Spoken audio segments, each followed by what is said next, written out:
یہ ذکاء اللہ صاحب نے جرمنی سے بھجوایا ہے۔ وہ کہتے ہیں کہ کیا ڈاکٹر کو خون چیک کرنے کے لیے دینے سے روزہ ٹوٹ جاتا ہے؟ اسی طرح کا سوال جو ہے یہ ہم سے پوچھا ہے ایک اور دوست بھی ہیں، انہوں نے حمزہ حارث صاحب نے کرالی یو کے سے پوچھ رکھا ہے کہ کیا شوگر لیول چیک کرنے کے لیے جو بلڈ لیا جاتا ہے اس سے روزہ ٹوٹ جاتا ہے؟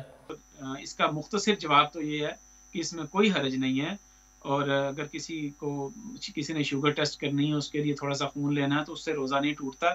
یہ ایک غلط فہمی پیدا کی جاتی ہے، یا بعض لوگوں کو اس کا علم نہیں ہے کہ خون نکلنے سے روزہ نہیں ٹوٹتا۔ البتہ اگر کمزوری ہو جائے تو پھر روزہ کھول دینا چاہیے۔ محض خون نکلنے سے روزے کے اوپر کوئی اثر نہیں پڑتا۔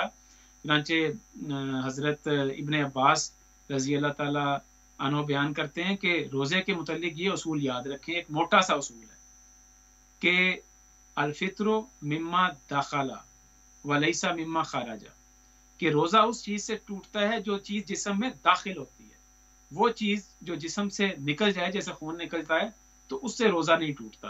ہاں البتہ اگر کمزوری ہو جائے، بیماری کی وجہ سے بعض اوقات کیا آتی ہے بہت کثرت کے ساتھ، اس کی وجہ سے کمزوری ہو جاتی ہے، تو اس صورت میں کوئی روزہ کھولنا چاہتا ہے کھول دے۔ خون زیادہ بہہ گیا ہے، روزہ کھولنا چاہتا ہے تو کھول دے، لیکن محض خون نکلنا روزے کو باطل نہیں کرتا۔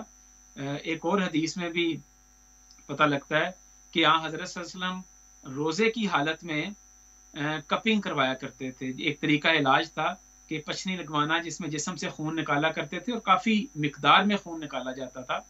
تو حدیث میں، بخاری کی حدیث ہے، بخاری میں لکھا ہے کہ احتجم النبی صلی اللہ علیہ وسلم وهو صائم، کہ حضرت صلی اللہ علیہ وسلم نے روزے کی حالت میں پچھنی لگوائی، یعنی کپنگ کروائی، اور اس میں سے خون نکلوایا، اور آپ کا روزے کے اوپر کوئی اثر نہیں پڑا، آپ اس صورت میں روزے دار تھے۔ تو اس لیے اس سے خون دینے سے روزے کے اوپر کوئی اثر نہیں پڑتا۔ جزاکم اللہ احسن الجزاء۔ لا الہ الا اللہ محمد رسول اللہ۔